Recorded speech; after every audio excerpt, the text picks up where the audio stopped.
ওটা আপনাদের শোনাতে চলেছি মার্চ মাসের প্রথম শনিবার এক্সক্লুসিভলি এই এসবিআই অডিটোরিয়ামে যারা রয়েছেন তারা এবার এটা দেখতে চলেছেন, উইটনেস করতে চলেছেন লাইভ রিডিং।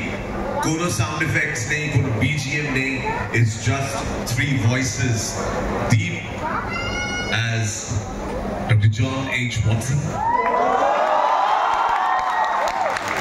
মিস্টার স্ট্যানফোর্ডের চরিত্রে রৌনক চক্রবর্তী। তুমি যেন কি করছো গল্পটা? Elementary video Watson.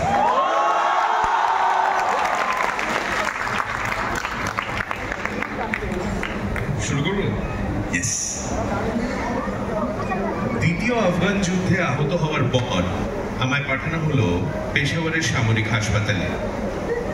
সেখানে যেই আমি কিছুটা সেরে উঠলাম, আমার হলো আন্ত্রিক রোগ। কয়েক মাস আমি বিছানায় পড়ে রইলাম। হাঁটা চলা করার মতো শক্তি যখন ফিরে পেলাম, আমায় ইংল্যান্ডে ফেরত পাঠানো হলো স্বাস্থ্য উদ্ধার করতে। দেশে আমার কোনো আত্মীয় পরিজন ছিল না, কাজেই থাকার জায়গাও ছিল না। লন্ডনের স্ট্র্যান্ডে একটি হোটেলে কয়েকদিন থাকলাম, কিন্তু তারপর বুঝতে পারলাম আমার রোজগারে হোটেলে থাকা চলবে। ক্রাইটেরিয়ান বারে দাঁড়িয়ে এইসব চিন্তাই করছি, হঠাৎ আমার কাঁধে একটা টোকা পড়লো। ঘুরে দেখি আমার প্রাক্তন সহকর্মী স্ট্যানফোর্ড। আমরা একসঙ্গে কাজ করতাম সেন্ট বার্থোলোমিউস হসপিটালে। এতদিন পরে একটা চেনা মুখ দেখে আমার যারপরনাই আনন্দ হলো। ঠিক করলাম আমরা হলবর্নে লাঞ্চ করতে যাব। ঘোড়ার গাড়িতে চড়ে আমাদের কথোপকথন শুরু হলো। আমি তাকে যুদ্ধের গল্প, কিভাবে আহত হয়েছিলাম, সবই বললাম।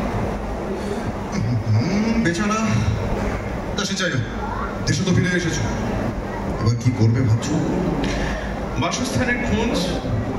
আমার রোজগারে লন্ডনে মোটামুটি ভদ্রস্ত একটা মাথা গোঁজার জায়গা পাওয়া যাবে কি?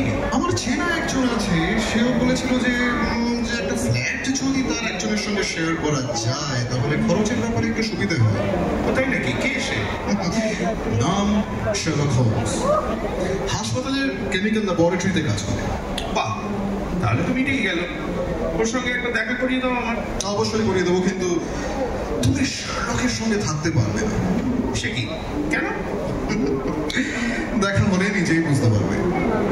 খেয়ে দিয়ে আমরা সেন্ট বার্থোলোমিউসে ফিরে এলাম শার্লক হোমসের সঙ্গে দেখা করতে। আচ্ছা, ল্যাবরেটরিতে কাজ করে